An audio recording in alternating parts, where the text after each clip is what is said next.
Smart Ideas avec Patrick Kick, bonjour, bienvenue. Bonjour. Vous êtes le président fondateur de Watt, votre métier, les bornes de recharge électriques. Qui sont, tiens, on va aller assez vite sur ce que vous faites aujourd'hui. Qui sont vos clients? Vous les posez où, ces bornes de recharge électriques? On les pose d'abord en copropriété. En fait, on a décidé d'équiper la partie résidentielle, donc copropriété, bailleurs sociaux, puisque un conducteur de voiture va se recharger à 50% à son domicile. Et puis, on est également très présent sur le segment du tertiaire, donc toutes les entreprises, les industries, les hôtels, les restaurants. Ouais. La crise énergétique qu'on vit, c'est un accélérateur de transformation et c'est un accélérateur de business pour une entreprise comme la vôtre? C'est un accélérateur de business et ça nous a obligés également de nous adapter sur ce marché. Après, nous, c'est très simple. On achète l'électricité et on le revend de la même manière aux utilisateurs de bornes.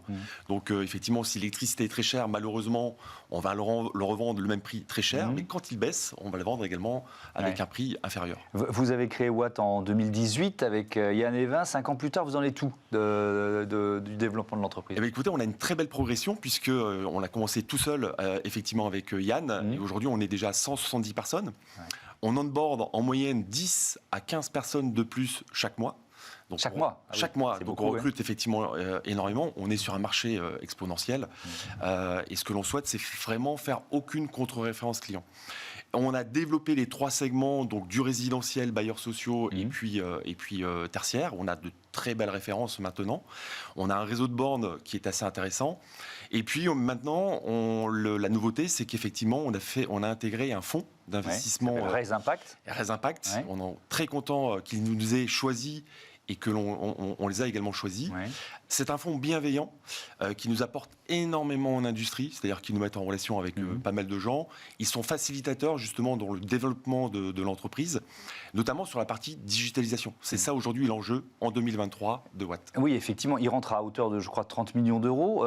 Cette digitalisation, cette numérisation de votre société, vous l'étiez déjà. Enfin, quand on est en 2018, j'imagine que voilà. Mais en quoi il y avait besoin d'accélérer? Sur quels éléments? Alors, on avait besoin d'accélérer parce que en fait, on est sur un marché du B2B qui commence à migrer vers un marché du B2C. Et donc, on a des volumes énormes à gérer, ne serait-ce que par exemple sur des commandes de bornes. On a automatisé, un peu à l'instar des Amazon ou autres, les copropriétaires viennent sur notre site internet et peuvent commander leurs bornes en ligne. Ça vient se déverser directement dans notre ERP et les travaux se lancent en automatique.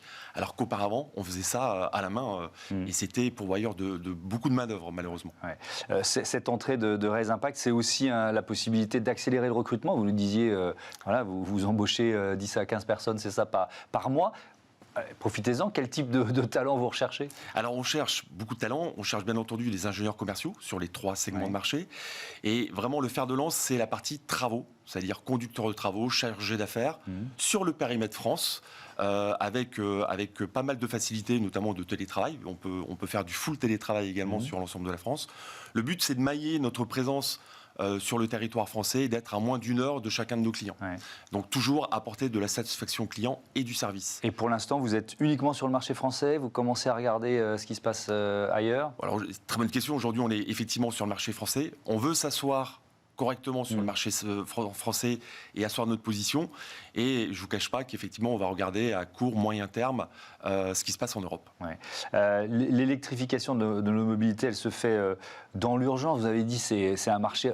Le potentiel du marché, c'est quoi? C'est-à-dire qu'on est à quel niveau d'équipement par rapport à ce qu'il va falloir atteindre? Aujourd'hui, si vous prenez par exemple le segment de la copropriété, on a moins de 5% d'équipement. Donc il y a à peu près 180 000 copropriétés avec des parkings souterrains équipés. Il y en a 20 000 à peu près qui ont signé une convention avec un opérateur. Il y en a 160 000 à équiper. Idem pour la partie bailleurs sociaux, idem pour la partie tertiaire. Vous le voyez bien en fait. Il y a aujourd'hui encore beaucoup trop de parkings qui n'ont pas de bornes et sur lesquels on ne peut pas se recharger. Merci beaucoup Patrick Kick et à bientôt sur Bismart. Voilà, c'est la fin de ce numéro de Smart Impact. Merci à toutes et à tous de votre fidélité. À très vite, à demain.